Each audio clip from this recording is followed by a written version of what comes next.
নমস্কার বন্ধুরা, শারদীয়ার প্রীতি, শুভেচ্ছা, ভালোবাসা, বড়দের প্রণাম জানিয়ে আমার মামস কিচেনে সকলকে স্বাগত জানাই। আমি আজকে আমার দিদার দিদার একটি রেসিপি আপনাদের সকলের সামনে আমি এটা শেয়ার করব। এটা আমার মায়ের কাছ থেকে আমি শিখেছি। এটার নাম হলো পিঠালি। যারা মা ঠাকুমারা আছেন তারা হয়তো এই রেসিপিটির সঙ্গে খুব চেনাকি হয়ে থাকতে পারেন। এই রেসিপিটি কিন্তু খুব জনপ্রিয় একটি রেসিপি ছিল। তো আমি সেটাই আপনাদের সকলের সামনে এটা তুলে ধরব। এটার জন্য প্রয়োজন হলো চাপানোটে শাকটি আপনারা বাজারে অনায়াসেই পেয়ে যাবেন। পাতাগুলো ছোট হয় আর খুব নরম আর স্বাদেরও হয়। আমি শাকটাকে প্রথমে ভালো করে ধুয়ে জল ঝরিয়ে নিয়ে কেটে রেখেছি।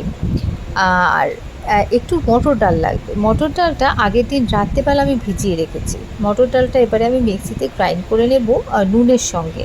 নুন দেব পরিমাণ মতো, দিয়ে এটাকে আমি মিহি করে পেস্ট করে রাখবো। পেস্টটা এরকম মিহি হবে।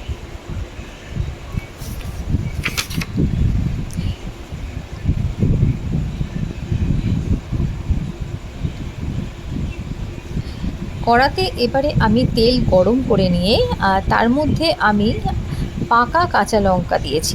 আপনারা চাইলে শুকনো লঙ্কাও ব্যবহার করতে পারেন, তবে আমি এখানে কাঁচা লঙ্কাটাই বেশি প্রেফার করেছি। আর দিয়েছি 5 ফোড়ন।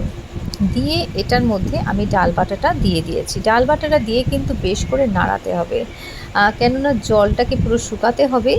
এবং মটর ডালটা কিন্তু খুব একটা সমস্যা হয় না, একটু লেগে যায়। আমাকে কিন্তু বেশ যুদ্ধ করতে হয়েছে এই মটর ডালের সঙ্গে।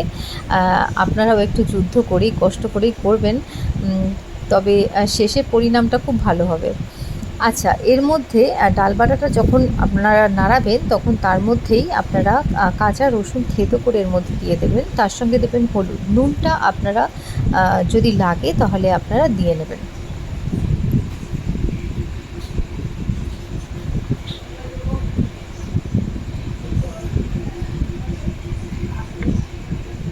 এটাকে কিন্তু বেশ করে নাড়াতে হবে। বেশ করে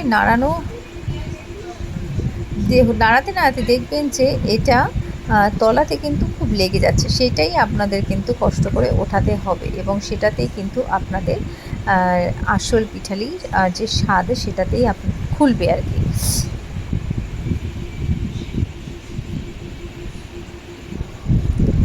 দেখুন, আমি এখানে একদম ঝরঝরে করে, দেখুন এরকম একদম শুকিয়ে নিয়েছি ডালটাকে। এই রকমভাবে আপনাদেরকে শুকিয়ে নিতে হবে ডালটা।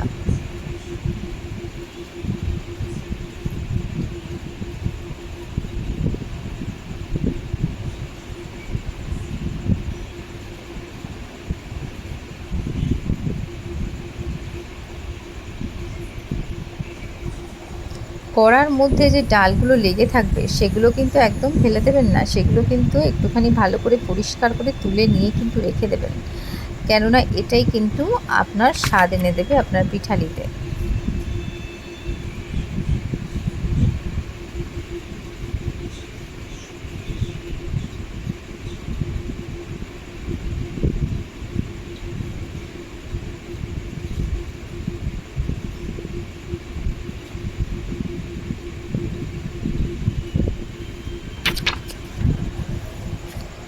আমি এখানে সব ডালটা ভালো করে পরিষ্কার করে এটা একটা পাত্রের মধ্যে রেখে দিলাম। এবারে কড়াতে আমি সেই কড়াটাই ধোয়ার দরকার নেই, এটার মধ্যেই অল্প করে তেল দিলাম। তেল দিয়ে এর মধ্যে আমি আবারও কাঁচা পাকা লঙ্কা আমি এটার মধ্যে ফোড়ন দেব, তার সঙ্গে 5 ফোড়ন দেব।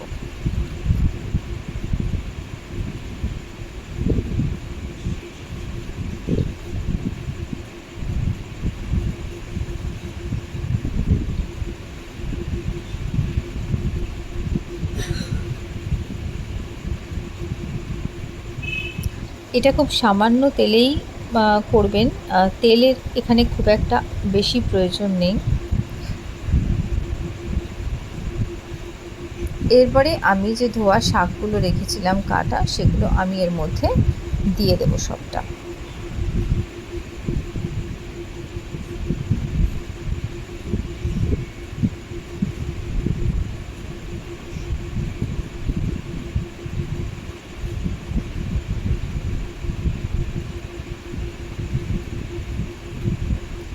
শাকটার মধ্যে সামান্য নুন দিয়ে, নুনের পরিমাণটা কিন্তু আপনারা বুঝে দেবেন, কারণ ডালের মধ্যে কিন্তু অলরেডি নুন দেওয়া আছে। তো সেই হিসেবে আপনারা শাকে একটুখানি বুঝে নুন দেবেন। শাকের মধ্যে নুন দিয়ে ভালো করে নাড়াতে হবে। দেখবেন জল বেরিয়ে আসছে শাক থেকে।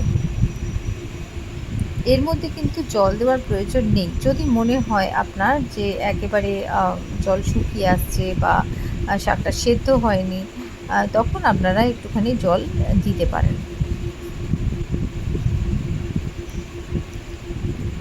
ঢাকা দিয়ে এটাকে সেদ্ধ করতে হবে। দেখুন শাকটা কিন্তু সেদ্ধ হয়ে এসেছে, নরম হয়ে এসেছে।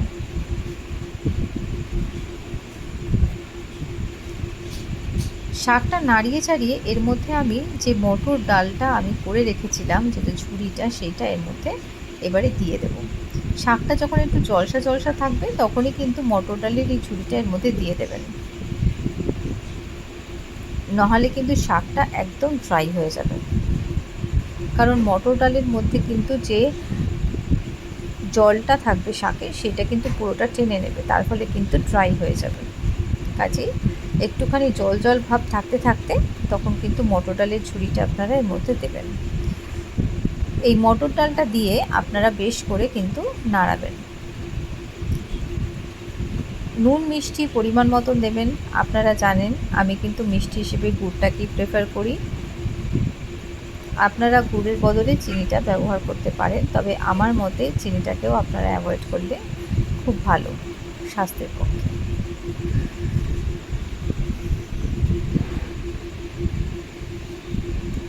গুড়টা দিয়ে বেশ করে নাড়াতে হবে।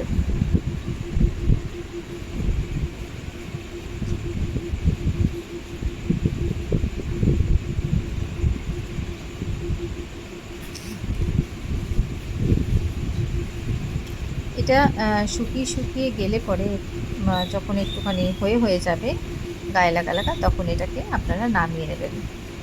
গরম ভাতের সঙ্গে পরিবেশন করবেন অল্প একটুখানি কাসুন্দি ছড়িয়ে, দেখবেন খুব ভালো লাগছে। কেমন লাগলো আমার এই দিদার রান্নাটা একবার আপনারা কমেন্টস করে অবশ্যই জানাবেন। আপনাদের দেখার জন্য অসংখ্য ধন্যবাদ রইল। আপনারা ভালো থাকবেন, সুস্থ থাকবেন। নমস্কার।